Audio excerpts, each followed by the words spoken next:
Il-liġi tal-IVF, illi ġiet approvata b'maġġoranza kbira mill-Parlament fis-6 ta' Lulju, ġiet iffirmata u ppubblikata fil-Gazzetta tal-Gvern. Il-liġi ġiet iffirmata mill-Aġent President ta' Malta, Frank Bezzina, illi beda jaqdi doveri tiegħu hekk kif il-President George Vella jinsab l-Ingilterra biex iżur pazjenti Maltin illi qed jirċievu l-kura għall-kanċer. L-emendi għal-liġi aktar b'saħħitha tal-IVF kienu waħda mill-wedjiet ewlenin tal-Partit Laburista waqt il-kampanja elettorali għall-elezzjoni ġenerali ta' Marzu li għadda.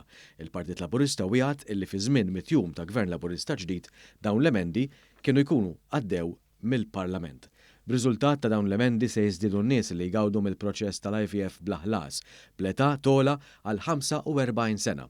Jiżdiedu ċ-ċikli tal-IVF mingħajr ħlas u s-servizz jiġi offrut anki lil min diġà għandu l-ewwel wild. Dawn l-emendi se jagħtu aktar aċċess lit-tobba u l-ispeċjalisti sabiex jagħmlu użu aħjar mill-aħħar teknoloġija medika sabiex jiġu evitati stejjer taqsim il-qalb meta jkun hemm ċertezza li t-trabi jmutu fi ftit ġimgħat jew xhur wara li jkunu twildu.